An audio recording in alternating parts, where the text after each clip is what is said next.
Chris Simpson now joins us for Simpson's Football Talk. Good morning, my friend. How are you? I'm doing good. How you guys doing? As Good. always, thank you for having me. Hey, thanks for coming on and thanks for being ever so faithful, not just to me, but to Snowman Multimedia and Snowman in the Morning. It's great to have you weekly now. Man, it's an honor. Thank you. You know what? Chris paid me the highest compliment when he told me that it's an honor working for a legend. And I got to tell you, when I read that and my wife read it, she just massaged my shoulders, smiled, and walked away. And I'm just sitting here with a 2 foot smile on my face. So, man, you do me much honor. Thank you. Nah, thank you. Absolutely. It's only the truth. All right. Game to watch tonight. It's the Dallas Cowboys and the New York Football Giants. You know the records. I'm just going to give the floor to Chris and let him break this down. Oh, that's what we're doing? Okay. To start, I, yes. I mean, I mean, um, I'm already sick of hearing about the Cowboys. So listen. Dallas has been beat up the last 2 weeks. You saw what the Saints did to them. They Hmm. did it with passing the ball, but look at Alvin Kamara had a great game, and then last Right. week against Baltimore, Hmm. Derrick Henry. I have a rule: you better have game if you have two first names. It's only Yep. right. Man, Yep. Derrick Henry came in and just wore the Cowboys down. Now Baltimore got a little complacent and a little trigger happy at the end. I'll say Right. that much. Right. However, Dallas is coming in off a small week, off a short week, and they're beat Mhm. up. Yes. But I look at the Giants, and the Giants did what they had to do against Cleveland. Got to Deshaun Watson 8 times, got a running game going, and this was Malik Neighbors' coming out party. He Yes. came out, tore up that Cleveland secondary. So I'm curious to see how he builds off that first game tonight, and can the Giants continuously get him into a rhythm. But here's the thing, Brian. Dak Prescott always seems to ascend to higher levels when he plays the Giants. This is a la Tom Brady Hmm. playing the Buffalo Bills. This is Josh Allen against the Miami Dolphins. This is Aaron True. Rodgers against the Chicago Bears. Dak Prescott has a really good record against the Giants, and I think the Giants keep it close, but I think Dallas gets back on the winning side of things tonight. I like the Cowboys. All right, man. So make our pick now. Shane, go for it. Well, officially speaking, it's an over under at 45, and Dallas is favored by 6. Hmm. I don't trust that worth a damn. I really don't. I'm sorry, I don't trust it.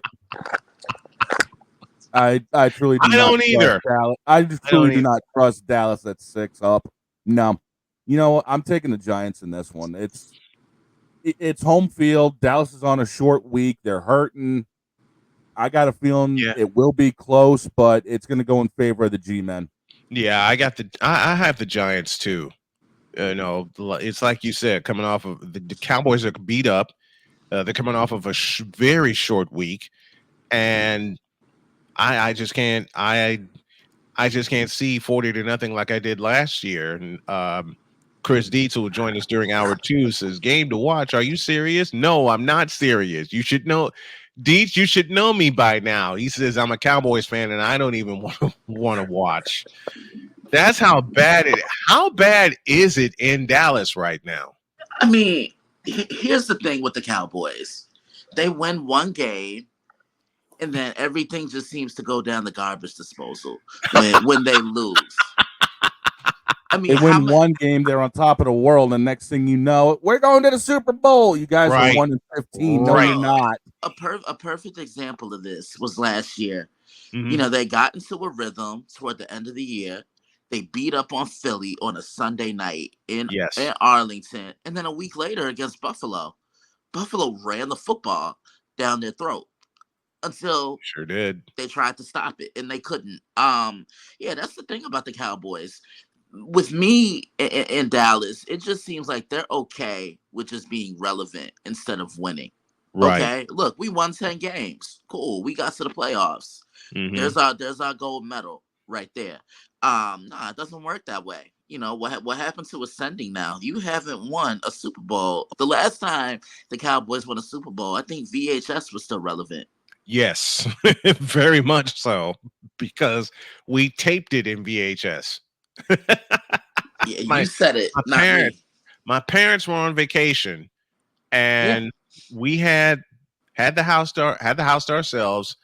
I was also married at the time, and we all sat there and watched the game, taped it, thinking, Pittsburgh was going to do something, and boy, were we ever wrong. And Absolutely. that's the last time the Cowboys were really relevant, because since then it has been down the tubes. Yeah, I mean, Officially speaking, last time Dallas was in a Super Bowl was 1996. Yep, that's a long time. yep. Sun Devil Stadium, Tempe, That Arizona. that's a long time, my friends. That's And a and very y'all long time. remember, that was Super Bowl 30, and y'all remember when the Cowboys were introduced, they walked out onto the field Mm-hmm. for the player introductions. So, things have changed a lot since then. Oh, yes, they have. Things have changed a Yes, they lot. have. All right, let's play 5 questions with Chris. Let's Question go. 1. Okay. Biggest surprise so far in the NFL? It's easily got to be the Minnesota Vikings. I mean, they're doing it on both sides of the football, controlling the line of scrimmage. But to me, it's been the bounce back of Sam Darnold, and sometimes it just takes one coach to really believe in you. You can't sit here and tell me he's not motivated. He heard the rumors about him being a bust. He'll never make it in the NFL, but Kevin O'Connell's a pretty good offensive-minded guy. I mean, you Yeah. saw what he did with Cooper Kupp. You Mhm. saw what he did with Justin Jefferson, and I think he's sprinkling on some of that magic with Sam Darnold. He's taking games over.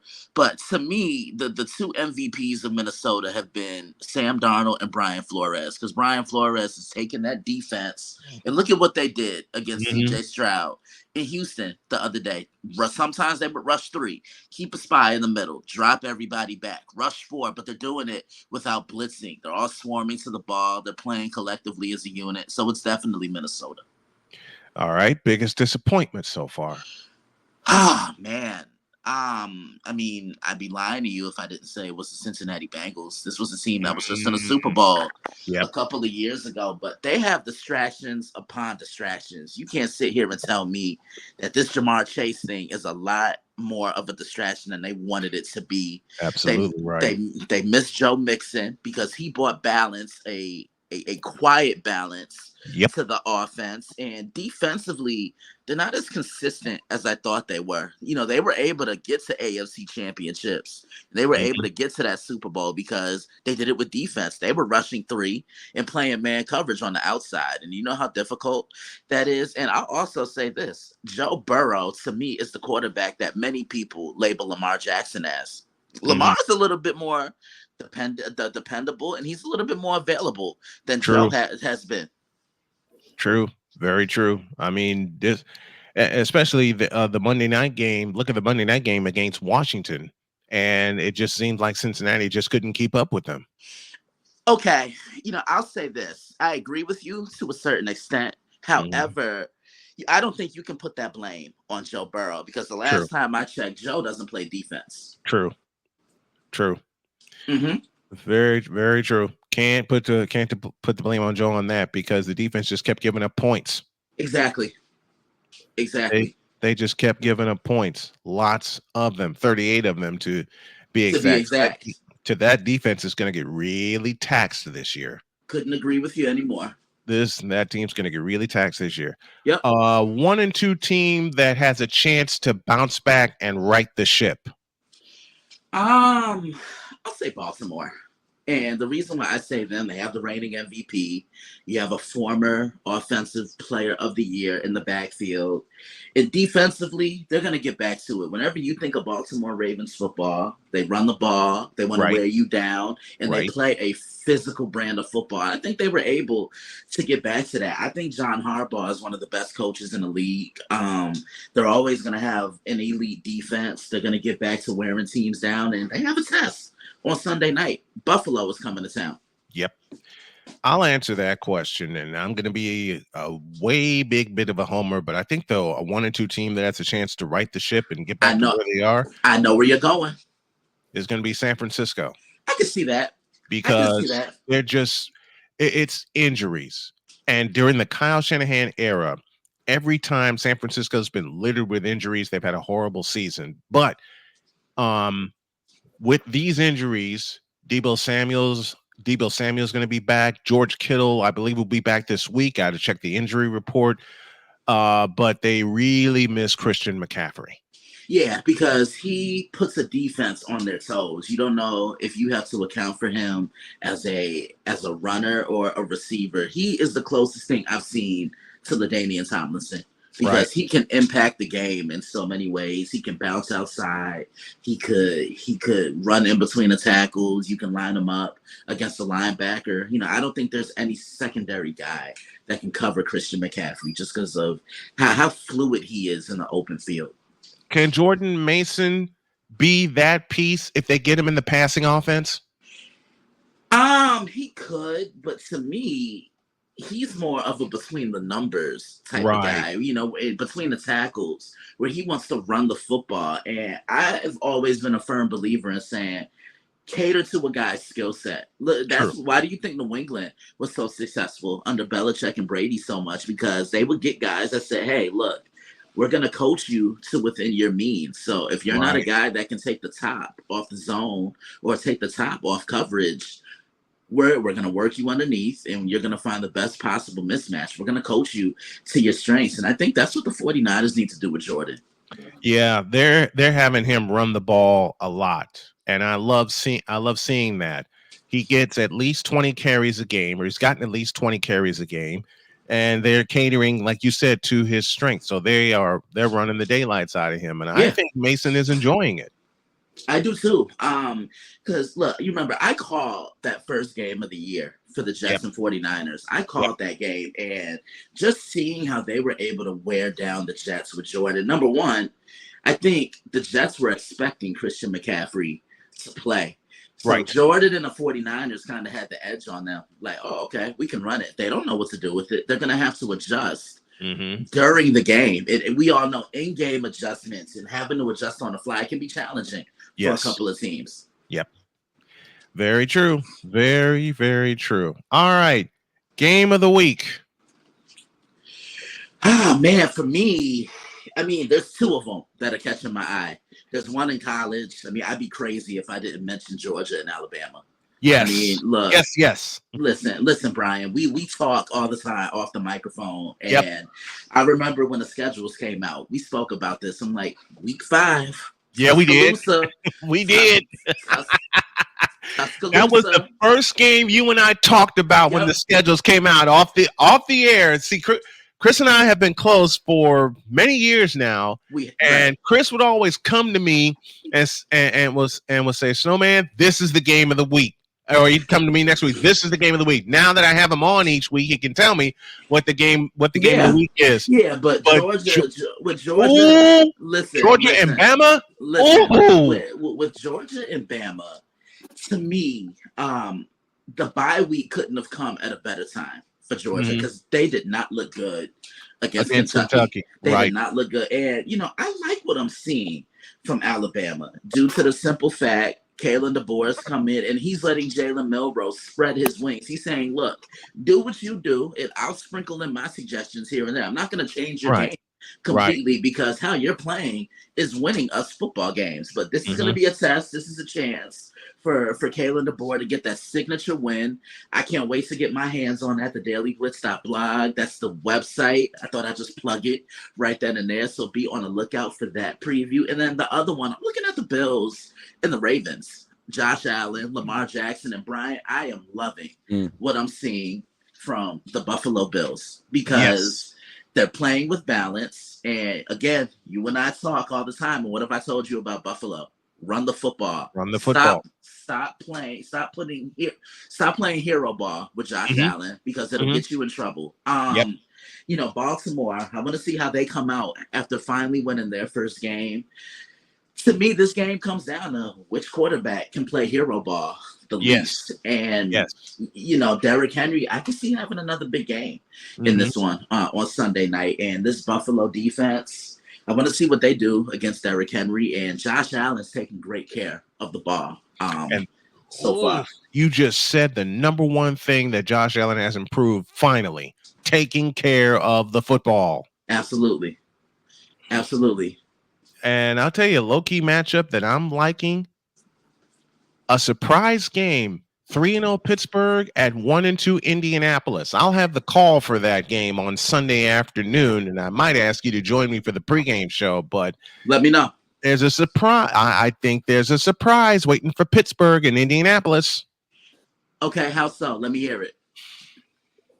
Somehow, I think AR5 is going to figure out that he doesn't need to play hero ball. We just spoke about it a moment ago. True. AR5 doesn't need to play hero ball. The defense rescued him on Sunday. Yes, the defense rescued him for his 2 mistakes because the Colts took it away twice. So that evened out. But that defense of the Colts is starting to figure it out and starting to figure out how to get pressure on the quarterback. They got to Caleb Williams 6 times on Sunday, and they're getting stronger as the game gets longer. That Indy defense is going to keep the Steelers under control. I want to see, number one, I love what I'm seeing from Justin Fields. Like I said about Sam Darnold, again, it just takes coaching. And it makes you think, was Justin Fields really the problem with the Chicago Bears? Mm-hmm. You see what I'm saying? Yeah. Look, Brian. Look, Brian is saying. I say this: the best way for the Colts to win this game is a lot, and I mean a lot, of Jonathan Taylor. Because what's the best way to attack a stingy defense? You run it right at it. Run it right at it. Or you beat them with the quick passing game, and you make those defensive linemen go from sideline to sideline. Yep. That game might be closer than I think a lot of people expect it to be, and I know you'll be on the call for that game, so I'm excited to hear you when you do that. But this is almost going to be like a mini home game for the Pittsburgh Steelers, because Steelers fans travel. Oh my God! When I did the game last year.